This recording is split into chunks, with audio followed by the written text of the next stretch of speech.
What is going on, everybody, and welcome back to the greatest combat sports and culture show in the entire universe, the Fight Podcast. Welcome back to Morning Coffee and Fight News. This is episode 298 of the show, and we got something special for you guys today, man. You know, my co-host today isn't just, normal guy.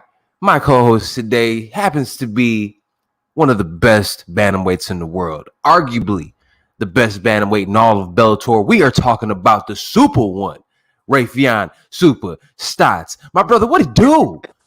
What's up, man? What's going on? As per usual, man, love the introduction. Got me hyped this morning. Let's go. Hey, man, like I said, I see you out here making breakfast. We got to make sure you're getting that day started on the right foot, man. Yes, sir. Yes, sir. You already know, cooking up the egg, you know what I'm saying, whipping it up, you know what I'm saying?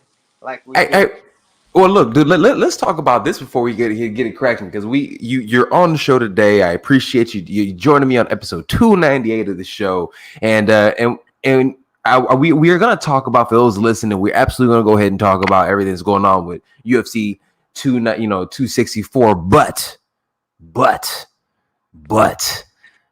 we have to talk about, bro. When are you fighting for this chip? I mean, it is inevitable. I mean, come on, man. Like, I gotta fight this Magomedov kid, which I feel like I'm a dominant. He's tough. Yeah, he's tough. He's a tough character, but yeah, I'm focusing on that, I'm not really focused on, like I said, I like that Sergio has the belt, and I would like to have him for a while. So I'm kind of not like really focused on it. If it comes, then I got to take it, and me and Sergio's talked about that. But yeah, I'm not really focused on like getting or when I'm gonna get the belt. You know what I mean? I'm focused on one fight at a time, and I'm not opposed to cleaning out the division before I fight for the belt. Well, look, you do have Magomedov coming up, and he is somebody that Bellator is really looking at as one of their best guys. He is an absolute killer, and it's interesting because it really does seem like the Bellator has, it's almost like a tournament, and it's like they have you on one side and Sergio on the other, and they're having you guys literally clean out all the best guys in the weight class. It's kind of crazy. I mean, starting off even with like Keith Lee and moving on up, it's like all these dudes you guys are just fucking knocking off left and right. Yeah. And it's almost making it inevitable. But Magomedov has that same type of that Dagestani, they're animals, bro. And I love what they bring to the table. But because a lot of people don't realize it, because they see your roof sport, they see all your striking and stuff like that, and we've talked about it, but dude, your background's in wrestling. You're a wrestler by trade. For sure. So you know what I'm saying? Yeah, dude, aren't you, from what I understand, you're one of the coaches over there as well, for wrestling coaches. I'm a coach, right? One of the coaches at Rufus Sport. I coach wrestling at Rufus Sport. I coach also at Ben Askren's Wrestling Academy. So I'm heavily with the wrestling. I'm with the wrestling. If you want to do some wrestling, I can do some wrestling. He's like, I'm here to wrestle. We got you. I've been wrestling for a while now. You know what I'm saying? I can wrestle with a motherfucker. Well, let me ask you this then. And then in this case, like in building up for this fight and everything, how do you see, and again, it's not that far away, but you still have some time. Yep. For you, like, how do you see a fight like this going, and how's preparations for this been for you? Preparation's been pretty good. I haven't set out to Milwaukee yet to train. Yeah, so I'm pretty much just training. I've trained a little bit with Corey Sandhagen, trained a little bit in Nebraska. Killer. So yeah. So that was super cool. He's a cool dude, man, and he's like a really knowledgeable mixed martial artist. So it's high level goals, and it was good stuff. So so I feel like this fight, like what I like about fighting Magomedov is like he's primarily a grappler. He's good at striking too, but he's primarily a grappler. And I kind of feel like I know, what he wants or what he needs to get to be good at grappling. You know what I mean? So I pretty much do the opposite. I just keep him from getting to what he wants, or make it harder to get to what he wants. You know what I mean? Because obviously he wants to get to my hips and get his hands locked. I'll make it hard for him by the way I fight. And then also I feel like I'm a lot more athletic than him. I feel like I'm faster. I feel like I'm stronger. So I just use those things to my advantage with the tactics of making the fight more difficult for him to get to the things he needs to get to. So I mean, pretty much with like every fight I have, which is like cool. Like I have all these skills or whatever, and I have all these. I took a long time to like develop skills in pretty much every facet of mixed martial arts. So now I get to pull out different toolboxes or different tools depending on who I fight. You know what I mean? I've been saying this lately. Like I'm a mixed martial artist, but when in the ring, I'm just in there playing rock paper scissors. So if he comes with rock, you know what I'm saying? I'm gonna cover with paper. You know what I mean? If he comes with scissors, I'm coming with the rock. So that's kind of how I approach the game, and so everybody also the way I've able to develop my game, everybody's having to adjust to what I'm doing. So I'm doing kind of the same things, but it's like directed different ways, and it turns out you're dictating the dance, which it sounds like exactly.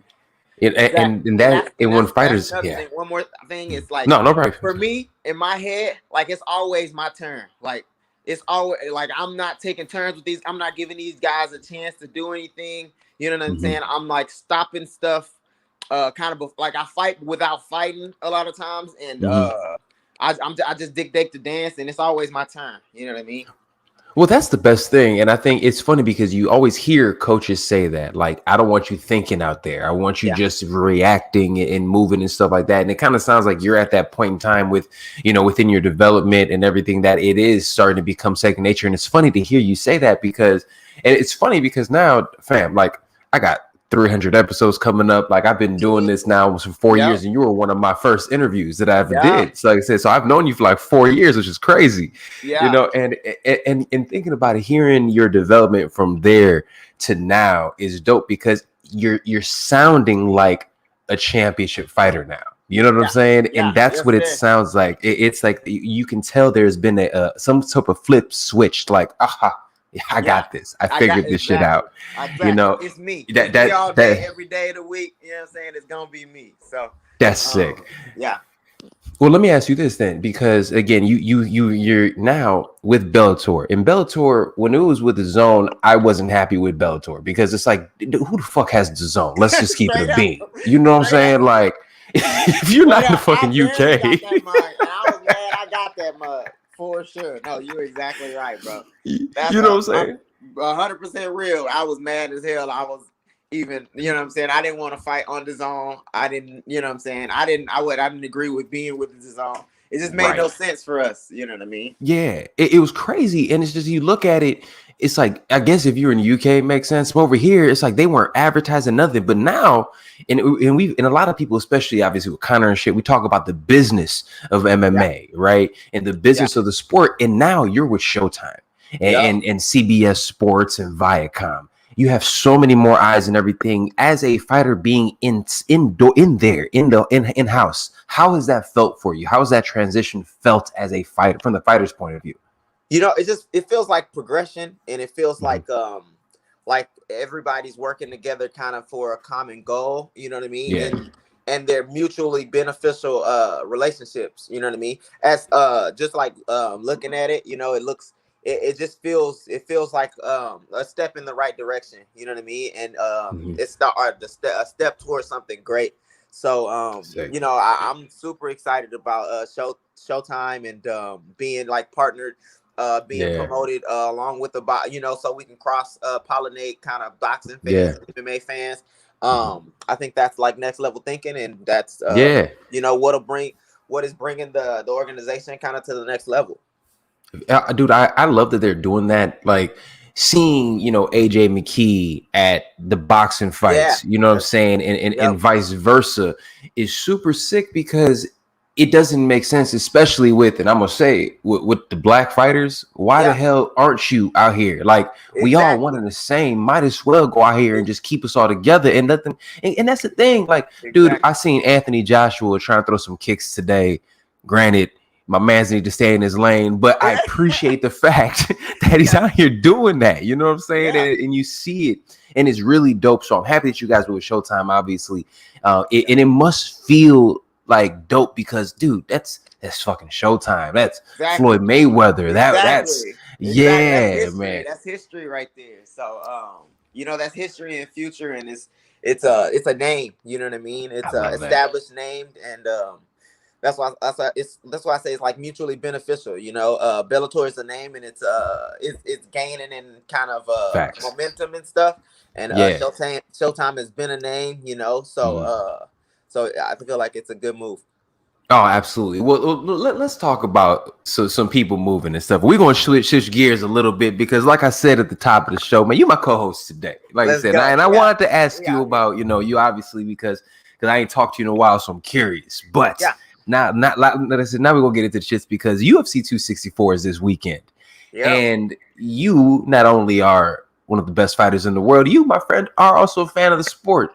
So being a fan of the sport, this matchup came up, and you hear Dustin Poirier, Conor McGregor. After watching the second fight, not the first one because that shit happened a decade ago. So who cares? Everybody makes so much of that first fight, and I'm like, fam, this doesn't even make sense. They're not even the same guys anymore. Exactly. Totally So for me, but now after watching the second one, going into this third one, what were your thoughts? Like, how do you see this fight going after watching that second fight, or do you even take anything from that second fight? You know, I take from that second fight, Dustin, through his development, has gained a sense of self-confidence, and you know, he's got like a chip on his shoulder, but he's not like trying to prove anything to anybody. It's weird, but it's like a calm self. He seems so unbothered. Yeah, so he's just like, he knows what he needs to, or you know what I'm saying? He's confident in what he needs to do, and he's not kind of he's not trying to project that on anybody, you know what I mean? Which I feel like is gonna be like really for me, I feel like Dustin Poirier is kind of a cut above Conor McGregor right now, just because of kind of his ring experience and his self-confidence, and you know, he's I feel like he's a dangerous puncher, obviously. He's kind of dangerous everywhere, so, and he's not afraid to, you know, put it all on the line. So yeah, I feel like Dustin is definitely going to get the win, and I also feel like he just like, if the fight like progresses and you know, wills get tested, I feel like Dustin's will is pretty freaking high, you know what I mean? Like, he's been through wars. He's been through wars, and it's like he just gets better with like the war. He just gets better, kind of like Justin Gaethje, you know, when he's in those wars, he just ups the ante, you know, he just pushes more. And Dustin knocked him out. Yeah, exactly.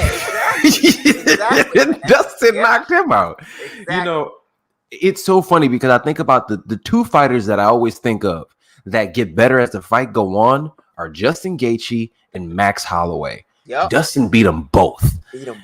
Beat Max Holloway twice. Man. Dustin's got a better resume, you know what I mean? And he's freaking I just feel like he's while Conor was kind of you know, making money doing things he does, and salute to him for that. Dustin's been more like into the craft. Like he was in there, you know, like fighting contenders after contender after contender. You know what I mean? Just so he has a lot of experience, and where he is right now with his confidence, and I feel like he's gonna be tough out. Do you think that, you remember when Khabib goes out there and is talking about Conor, and he said, "Yo, you can't have two primes. 2015, 2016, that was your prime. You can't have two primes." Do you kind of buy into that also? Do you think as a fighter, you can't have two? That was your chance. That was your shot. I don't really buy into that. I don't, because I mean, I think so as a fighter, kind of your motivations change, and you change. You know what I mean? So like as far as like a prime, you know, he probably was at the prime of his motivation, but that isn't his motivation anymore. Like being a millionaire or whatever it was, you know, for him, like making a lot of money or proving to people that he Stupid was amount of cash. You know, you say what? I said stupid amount of cash. Yeah, He had all the cash. or like proving in everybody that he was one of the greatest, you know, or you know what I mean, just like representing or making sure people knew people from Ireland could fight. Whatever the motivation was, it's different now because he's accomplished a lot of that stuff. So and just from talking to a lot of champions and knowing a lot of champions, it's like it's hard to have like two primes, but I don't feel like it's unattainable. Like the motivation has to change. And so they got to kind of find out why they're there or why they need to be there. You know what I mean? So so that kind of stuff. I mean, it's hard to do. Like somebody said, like it's hard to get up and, you know, run at 6 a.m. when you have Marvin Hagler, when you got sleeping in silk sheets. Yeah, exactly. You know what I'm saying? So his motivation has to change. You know what I mean? Yeah. Whereas I feel like Conor, like I mean, he seems as far as his like training to be kind of like hungry again. You know what I mean? But we'll see like what his true motivation is. I don't know. Well, let me ask you this, because a lot of people are making a lot of this, and I don't know. I think I kind of go back and forth with it. And a lot of people are questioning the fact is, do you think Conor McGregor is still elite? Because if we look at what he's done in the last few years, I mean, realistically, he's 1-4 at lightweight, you know, and he like Buddy in the Pink said, we'll talk about this press conference in a minute because it got a little crazy. But whoever Buddy was in the Pink was that pissed him off, made a great point. Conor McGregor hasn't won a fight since Barack Obama. He's only won one fight since Obama was in office. That says a lot. And he can't do that. Hey, Buddy wasn't playing, bro. Buddy wasn't playing. He got so hot when he said that. First of all, why Conor sound like the Tasmanian devil when that shit? He started. Boy, he was like, who let this dude in here? What is this? Man, yeah, that shit was crazy. It's true though, man. It's true. If you look at, you know, his resume just don't stack up like it used to. You know what I mean? Of course, he's Conor, so anything he does is kind of bigger or on the next stage as far as exposure. But but as far as the like actually martial arts content of like fighters he's fought or in wins and losses, you know what I mean? It's not looking too good. Oh, bro, like I swear, when I was looking at the I started going down the list, and you know, you start watching fights and you going back and everything, and don't get it twisted. And I don't want everybody to think I'm shitting on, but early Conor McGregor was incredible. Yeah, like when you watch early, when he first came out, fam, the way he was just starching fools, and what it was that you can tell he had nothing to lose. He fought like that. He was just throwing himself out there and just whooping ass, right? Yeah. He didn't think, he felt invincible. When I watch him now, I don't feel that way. I feel like there's a calculated individual in there who's second guessing himself and thinking about certain things. So I'm gonna ask you this. Let's jump into this damn presser, right? Let's talk about what are your thoughts on the 264 presser, because I'm gonna let you know what I think. Sure off the bat, watching the presser, it felt, how did Buddy say, he's trying to get that old thing back. Yeah. That's what it felt like. It felt like my man. Exactly, bro. Exactly. Like, and I don't, like I said, I never know like what's exactly going on in somebody's head, but that's what it feels like. Feels like to me, he's like trying to talk himself back up like he used to. You know what I mean? Whereas when he used to, like he believed that, but he might be too. Like he might be not too old, but like mature enough to like know, like, okay, or like had the experiences, had some knots, or had some people you know, beat him up to think like, man, maybe I'm not as great as I, you know, say I thought I was. But he's like talking that way, or he's trying to talk that way. It doesn't feel as genuine to me. It don't feel like, you know what I'm saying? Like he's like, he knows, you know, for a fact. I feel like he's like trying to, he's talking kind of he's talking at people to tell people how great he is. You know what I mean? Yeah, so that's kind of how I feel. The way my man, and I have to ask you this, he said losses don't, wins and losses don't, only wins and losses that counter knockouts. That's it. What? He was like, so I'm 19-1. Do you subscribe to that? Because I thought that was the most asinine thing I've ever heard in my life. That's crazy, bro. That's crazy. If that's the case, then we might as well have freaking unlimited matches then. Might as well have no time limits, you know, and whoever goes out then goes out. Nah, man, because then Nick and Nate Diaz will be undefeated. You don't count submissions? Like what? Oh, because he's been submitted like 6 times. Come on, bro. Come on. What you talking about? What is you talking about? That is crazy. Yeah, man. That's outlandish, man. He's making no sense with that. This is a mixed martial arts you know, competition, you know, so there's different ways to finish, there's different ways to win. Yeah, bro. So when you hear that, right, and you hear him say those things, and then even you're hearing tweets and shit come out that he's saying like first one that shoots is the baby back bitch or whatever the hell he said and stuff like that. Does this sound like, because again, to me it sounds like an athlete that he's and again, people think I hate Conor. I don't. It's he just sounds desperate, and he sounds like he understands, you know, where this could end up if he takes this L. And that's kind of what it feels like. And I give him all props due. He probably shouldn't have taken this fight in all honesty. He probably shouldn't take this fight. He didn't have to at all. He could have fought. He probably could have fought for the title if he wanted to right now. He probably and Dustin, shit. And Conor could have fought like Diego Sanchez, okay? He could have done something like that and looked great doing it. Right. So I have to give him props for that. So let me ask you this on the presser. Who won last night's presser, in your opinion? Hey, in my opinion, Dustin hit him with that one pitch KO. He ain't say nothing after he said he got knocked out. I mean, because there's nothing to say. You know what I mean? You can talk all you want, but he said, "I put you to sleep, bro." Dude, he said, "Hey, McGregor fast. It's McGregor sleep." I felt like when he was just sitting there with a straight face and the glasses, I felt like that. What's that song by that guy from or that made Seinfeld, that like yes. I felt like that song was playing hello or what's that the sad song. Dude. I feel like a sad song could have been playing, like while he was like sitting there, you know what I mean? On your what's it called, your Lionel Richie John, hello.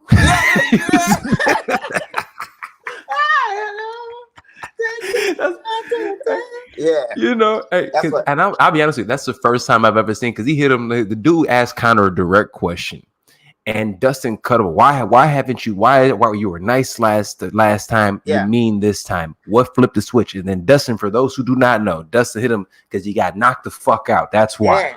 He was this mug. He's like, what happened with McGregor fast? Now he was McGregor sleep, dude. Watching McGregor's face, like, bro, it looked like it was the first time.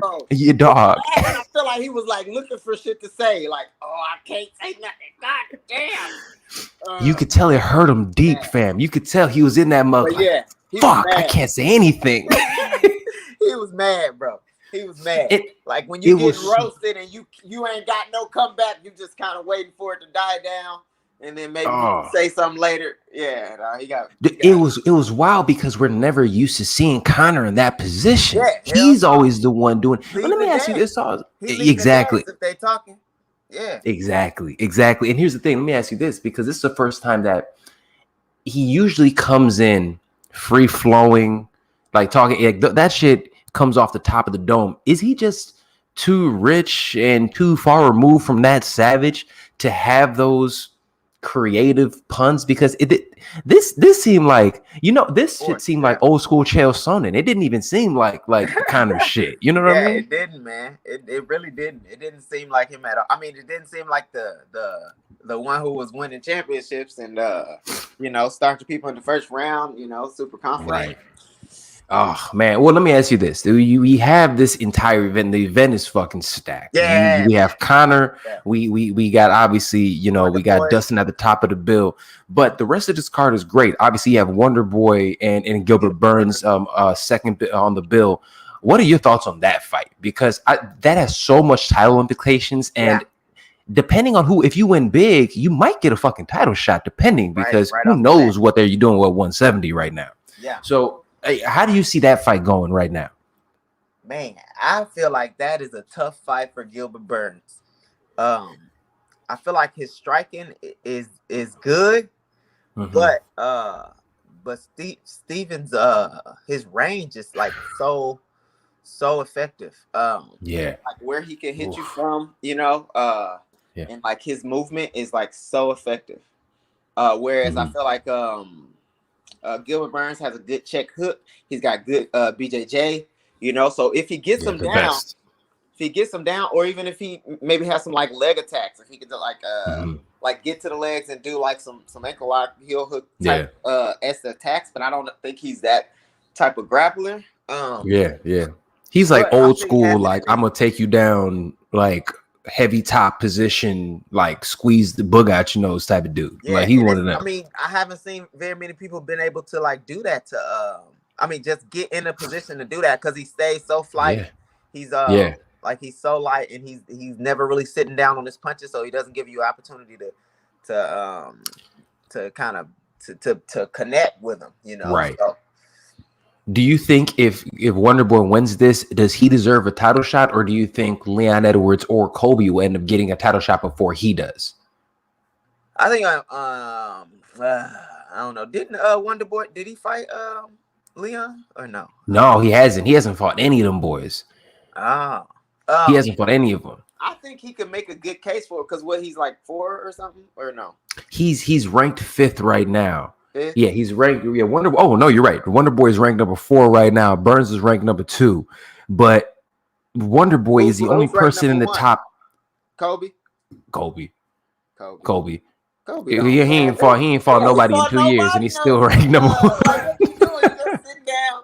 You ain't gonna fight nobody unless it's a belt. Yeah, I don't feel like Kobe deserves it. I mean, because he hasn't proved he deserved nothing. He beat Tyron Woodley, who we all love, but at the end of the day, Tyron was on a 4-fight losing streak when he fought him. True, I can't even give him that. Yeah, like Gilbert Burns had already, starched him.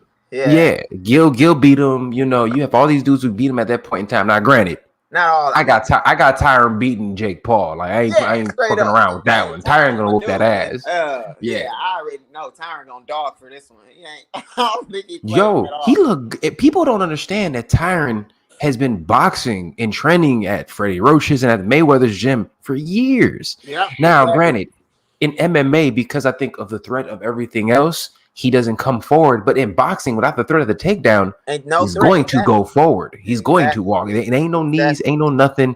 And people, I think, forget that he's not the tallest guy for his weight class. So being a wrestler, he always has to watch out for knees. So he's waiting. He was always waiting to pull people in. So I think people forget that about Tyron Woodley. Man, dude, that run that he went on when he had the champion, like, people don't respect that because Dana and them weren't giving him no love. Power. If he can connect, you know what I'm saying? He got some serious power. So we're gonna see if Paul's got the defense, if he's got the well, look. Speaking of Jake Paul, like Tyron training. You know what I mean? Oh, he training for real. He ain't out here dicking around. He's out here trying to get that action. Hey, he trying to steal the bag for real. So. Well, let me ask you this, because I think a bunch of good points have been brought up, and I still want to stick on UFC 264 in a second, but I have to ask your opinion on fighter pay in MMA fighters in comparison to other combat sports and everything. Obviously, Bellator and the UFC are different. They have different things going on. You guys have the ability to have sponsorships and things, which I think is beneficial to the athletes, and I think it's something that it should still happen everywhere else, but do you think, and I've always been a proponent of a union for fighters, do you think something like that needs to be done in order for there to be consistency and higher pay all around? Or is it just, this is a game of essentially everybody's an independent contractor and you got to get in where you fit in? You know, I feel like a union kind of would be. Is there things like that in the NFL and NBA? Oh yeah, yeah. Everybody else has a union. They have their collective bargaining agreement, and because of that, those organizations with them, it's close to a 50-50 split between the owners and the athletes. Yeah. All MMA organizations, because of what the UFC has done, the split is more so like it's 82 to 18 or something like that. Yeah. I think for athletes and things. So owners get 82%, athletes only get 18%. So me personally, I have an issue with that because I'm obviously for the fighters, and I think that fighters need to get paid more. I think that's bullshit. That the organization that look, you're just a promoter. Like you're not the one doing anything. Your job is promoting. They come to watch the fighters. Yeah. Exactly, you know, and I mean, I'm about to sound like Suge Knight in a second. Like Dana White be all in the videos. He be out here, like he be out here trying to get his shine on. You ain't fighting nobody. Yeah. You know, I agree. I feel like most or fighters do deserve more pay. You know, they're the one putting their lives on the line. You know what I mean? So, and they're the people that are filling the seats. You know what I mean? The promoter is pretty much just facilitating the whole thing, making it, you know, so there can be an event. So definitely it should be kind of split more evenly than 80. That's crazy. 88 or 82-18. That's crazy. Yeah. Oh, dude, it's nuts. Like when I saw it, because I mean, obviously the UFC just put the numbers out there because they just went public. So it's literally, it was baked into their shit. Like this is as much as we ain't gonna pay the mugs no more than this. Damn, that's it. You know, so obviously we see this shit going on with John Jones and Francis Ngannou and everything else. It's really cringe when you actually want these people to get paid, and I feel like they just get there's too much. There's just too much power on the UFC's end, and don't get it twisted. I'll say this: Dana White, I think, was fantastic, and the Fertittas were fantastic for the growth of MMA as a sport, and I appreciate what they have done to that point. But I think the sport's gonna grow when these dudes is gone. To be honest with you, for sure. You know, it's too much of a boys' club, fam. It's crazy. But look, let's transition. Let's get back to this one. Any other fights on UFC 264 that excite you? Any other? Because the main event and co-main event are fucking fire. Obviously, we got Tai Tuivasa, Greg Hardy. We got the one I'm excited about. Obviously, is Ryan Hall versus Ilia Topuria. Yeah, dude. People don't know about Topuria. That motherfucker's a monster. Yeah. You know, that fight's going to be sick. And then you have also Nico Price for Michelle Pereira. That's another one that's going to be just crazy. Yeah, for sure. Yeah, so for you, which matchups are you most looking forward to aside from the main event? I would say I'm looking forward to that Max Griffin versus Carlos Condit. Dude. Yeah, man. Yo, who would have thought and who would have thought that Carlos Condit would be on a 2-fight win streak? Yeah. Yeah. So I'm looking forward to that fight, seeing how that plays out. And that Ryan Hall and freaking Topuria. Yeah, Topuria. That's gonna be a banger. That Ryan Hall is like so, you know, what do you call it? Cerebral. Dude, he did the scariest biology teacher out there, fam. Straight up, man. Straight up. So yeah, that's gonna be super interesting. And yeah, I'm interested in the O'Malley too. Sean O'Malley and the new guy coming in. That'll be a fun fight, I'm sure. Oh man, the Wish version of Sean O'Malley he's fighting against? Yeah, exactly. Like, yeah, bro, my man. Yeah. Nah, that shit was crazy. But look, the card itself is gonna be fire. Let me ask you this, because again, the card itself is gonna be sick. Obviously, we know that. What matchups, and not even just the UFC, what fights looking forward over the next couple months are you really looking forward to? I'm looking forward to, aside from your own. That Corey Sandhagen and aside from my own, Corey Sandhagen and TJ Dillashaw coming back, so I'm excited about that. Man, and obviously a lot of them in the or that heavyweight Derek Lewis and Gagne. That's gonna be crazy. Dude, that'll be a crazy fight. I mean, him and Ngannou would have been crazy too. You know, that's what pisses me off about that fight, right? It's like, look, Cyril Gane versus versus Derek Lewis is a banger. I'm happy Yeah. about it. I want to see that fight. Yeah. It just sucks that it's for this interim title. It just Yeah, sucks that they do. It wasn't necessary. You didn't have to wasn't. do that. Yeah, you didn't have to do that. I don't understand that. And I wonder if like if pay or anything was involved or whatever. Like I'm sure they get more for They like an get more belt, for that.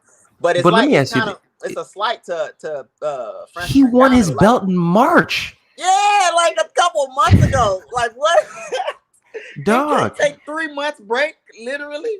Fam, and then he turns around, and I don't know. You heard it was like a couple days ago. Dana goes out there and was like, "Oh yeah, Usman don't want to fight yet. He can fight at the end of the year if he wants to." And everybody's like, "These dudes won their belts like a week apart. Why is it okay for one to fight in December and this dude, if you don't fight in July and this date, like I'm taking the belt from him? Like, yo, it was crazy." It's so nuts. Stipe took what, a year and a half or some shit? Stipe took 2 years every rip. I don't care what nobody says. Stipe fights once a year. It's in the heavyweight title. Out of all the titles in the UFC, the heavyweight title is the one that is defended the least. The champion tends to fight once a year. So it kind of, don't get it twisted. Obviously, in my head, first thing that came up was, first thing that came up. You're right. I'm not gonna stunt. That is what I thought. But obviously it is a lot of this, like the money shit. But the fight itself, in terms of Gagne and them, and here's the thing. I don't think people understand. Gagne is a killer. Yeah, he is. Gagne was going to fight Rico Verhoeven for the Glory heavyweight title, but decided to go and fight in UFC. And then he went to MMA. Again, we're talking about a dude who was about to fight for the Glory heavyweight title, and then started heel hooking motherfuckers over in the MMA, which was crazy. Yeah, that fight itself, it's in your hometown. It's in H-Town. Pop up. Yeah, and here's, let me say this: there is a lot of amazing, more and more great fighters that come out of Houston and train in Houston. You're transitioning back over there. Obviously, you have Derek Lewis, you got Mike Jackson. Shit, you got the Charlos, on boxing end and everything. Yeah, I'll be training with also what's his name? Adrian Yanez. Adrian Yanez is a kid that's coming up. He's a killer. Yeah, he's a sniper. You know what I mean? So, well, let me ask you that. What is it about Houston, man? Because everyone always talked about used to going to LA. Everybody always talked about going to Florida, and obviously there are teams in each of those states that are fantastic. Shit, you're one of the best teams in the world at Roof Sport up there in Milwaukee. And everybody in the Midwest tends to go up there unless they go to the Midwest Training Center up by Chicago. Yeah, that's the only other place that's really up there. But what is it about Houston that is really starting to grow so much fucking killer talent? I don't know. I want to say like Houston is kind of like gritty, the city. You know what I mean? But I don't know, man. Like the people I know from Houston, you know what I'm saying? Everybody kind of got like a little dog in them from like wherever they from in Houston. Fact. I don't really know why though. I don't know. I can't put my finger on it. Maybe I got. No, man. You said we all dogs. That's all it is. We all dogs. That's it. You know what it is? I'll tell you exactly what it is. Y'all ain't got no good sports teams. Don't nobody care about y'all sports teams. We just low-key walk around mad all the time. God damn Yo, after y'all, the moment James Harden left Houston, all y'all started just going to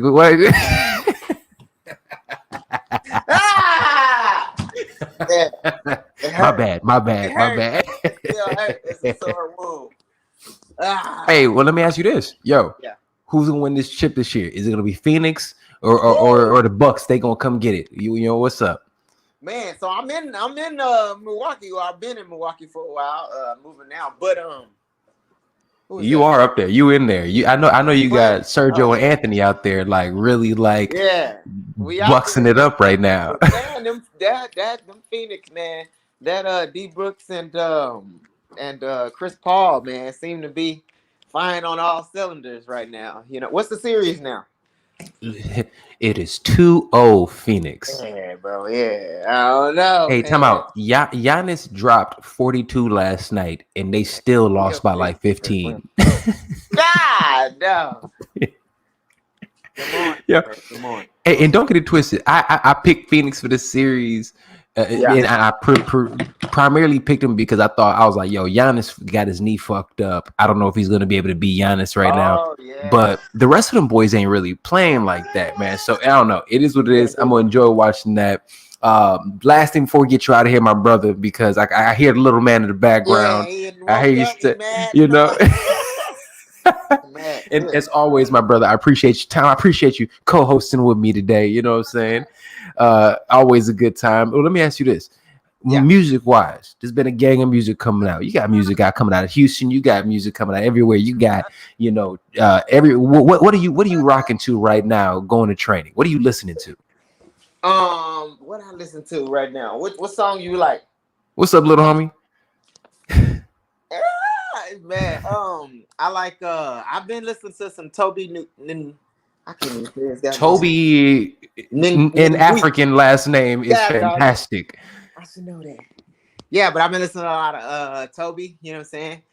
He's from Houston too. He's Nigerian too. So my man's his track with Black Thought and Royce the 5'9". My Father Figure is one of my favorite tracks. That shit is so hard. Hell yeah. I love that joint, man. That's so. Yo, real quick before Nigerian descent fighters are out here just. What is it, man? Y'all taking over, and I've said it on the show time and time again, but people with African descent, not just African Americans, obviously, but people that legitimately have these African ties coming from Africa. Is Africa the new hotbed in MMA? Remember, we had Brazil, Dagestanis are doing their thing. You know what I'm saying? There's always things jumping around. Is this Nigeria's turn? I think it's Nigeria's turn, man. I think, and if you look, there's kind of like some Nigerian programs coming up, like for MMA. You know what I mean? They're starting them from a young age. I feel like Nigeria is kind of gonna be the new wave. You know what I mean? That's sick. How as someone of Nigerian descent, how proud does that make you when you really seeing that and you've been like, how does that feel watching people like you just killing it and you're on that same path as well? How is that like pride wise? Pride wise, it's like super like satisfying because like you almost like know like where these people have come from. You know what I mean? Right. And the things they got to deal with on the daily. You know what I mean? So for them to even like for them to be alive, you know, is a blessing. But them to like overcome all that stuff and succeed in something is like super satisfying. That's amazing. That's awesome, man. Well, brother, look, I'm not gonna take up too much of your time. I see my man's is mugging me right now, and I don't want no smoke, man. I want zero smoke. Super, my brother. Let the people know where they can find you? They can find me at RAUFEON STOTS on Instagram and Twitter, and also Facebook. My brother, I appreciate you as always. Thank you so much for joining me today, man. This was a lot of fun. Thank you for being my co-host, breaking down everything UFC 264 and letting the people know what the heck you got coming up because, dude, you have some legitimate matchups coming up. And 2021, it seems like it might be your year, bro. Might be it, man. Might be it. I'm excited. I love it, man. Well, brother, congratulations on everything. Much continued success. I can't wait to chop it up with you at some point soon, man. Everybody. The super one, RAUFEON STOTS, and his little man. All right, man. Later. Peace out, my brother. Yes, sir. That was RAUFEON Super STOTS, man. He is an absolute gem of an individual, man. So happy to have him joining us on the show today as my co-host. But for everybody else, man, this has been episode 298 of the greatest combat sports and culture show in the entire universe, the Fight Podcast. Check us out everywhere podcasting is available. Apple, Google Play, Spotify, SoundCloud, Stitcher. Check us out at thefightpodcast.com. We have a lot more great content coming for you guys, and I cannot wait. Episode 300 is coming up soon. We're going to have a lot of great folks on the show for that and so much more. Thank you guys for listening to episode 298 of the greatest combat sports and culture in the entire universe, Fight Podcast. I'm your host, SERG VICENTE. I'll see y'all next time right here on